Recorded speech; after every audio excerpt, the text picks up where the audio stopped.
Now that you're Ant-Man, and I'm being serious, do you avoid stepping on ants? Like when you're outside, do you like respect ants now? Yeah, I mean, like a weird thing happened where I legitimately won't mess with ants. Those are your allies. Yeah. That's what I feel like. You're Ant-Man. I do feel this kinship With ants. the other day I was like getting some coffee and a couple of them were kind of like from the sink on their way to the Keurig machine. So what do you do? Do you like just pick them up and put them outside if you get ants in I the just house? leave them alone. I You leave them figure alone. like they found their way in, they'll find their way out. Wow, that's so beautiful. Yeah. You're really Ant-Man. Yeah,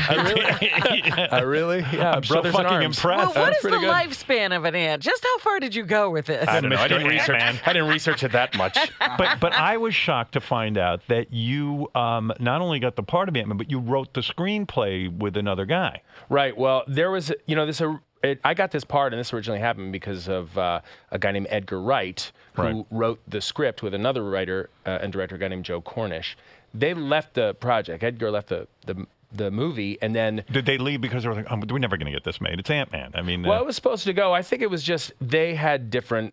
Edgar had a different kind of opinion of what it should be or how even they work, really how they work. Right. Marvel likes to try lots of different things, and Edgar sticks, he's very particular and specific about what it is that he wants to shoot. And so, some of those conversations went on kind of without me, but it was a pretty sudden split. And then there was another draft that had been written by somebody else. And then there was this draft that was kind of floating around. We were going to shoot it in a few months. And so Adam McKay, who wrote and directed Anchorman, came on board because we also needed a director. And then we wound up writing the script from there. And then a guy named Peyton Reed came on to direct it. And so were you guys trying to write it as a comedy? Well, I mean... There's something humorous about Ant-Man. Yeah, but there's you no way. But you got to play it straight, right? You have to play it straight. It has to fit in. And the thing is, like, we thought, all right, people will think that it's just going to be a straight-up comedy, which it really wasn't. Marvel kind of, they like it to be funny, but then they also want it to be dramatic and action and all of that. And so it was really, we were trying to kind of cover all those bases. But at the same time, you do tell people Ant-Man, and he's going to be flying around on an ant. It's not like we get treated like, the most traumatic thing in the world. Had you ever written a script before? Was this the first time you actually tackled something like that? I wrote role models. Right.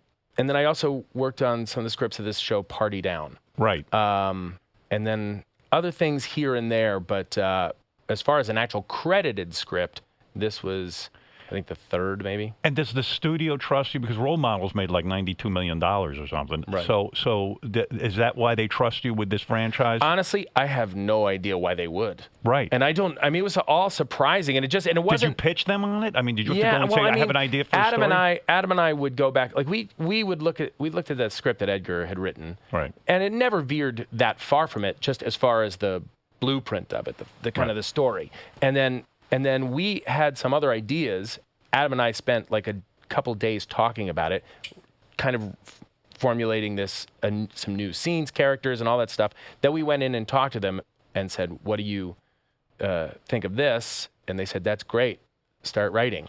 And so How long does it take you to write Ant-Man? Well, I always feel like they did really the heavy lifting. So I think that it probably wound up taking us a couple months. Couple of months. Yeah, It's but important. I mean, in and out. It's important for an actor to know how to write, right? In the sense that now you'll get better parts because you have that ability. Well, I think what's nice about it, in my experience when I've done it, is that it helps me understand the character. I know what the guy would say because You wrote it. Yeah. When you're going to play a superhero and you got to get ripped, who do you go to get that training? I figured, if I get this part, Marvel's going to have their team, and then I don't have to do anything. They didn't do any of that. Right. And they don't and tell if you. they have a team, I didn't know that. Yeah. There's no sort of money discussed. Hey, we're going to put you in training camp, and we have a place to send superheroes. I just started asking people I knew, what do you do? So what did you do? I found this nutritionist, right, and also a guy that worked with some other athletes and some actors. But the nutritionist probably has you. Do they have you eat more calories or less? He just gave me a really specific kind of eating plan where here's what you have for breakfast. Yes, he goes, here's what you're gonna have for breakfast. You're gonna have 3 eggs and some oatmeal, and then also 2 spoonfuls of this. Of sunflower oil and coconut oil, these just natural oils. Yeah, and how do you even know he knows what he's talking about? By the way, he was pretty ripped, but I don't know, man. Maybe he's a charlatan. Yeah, right. You don't know.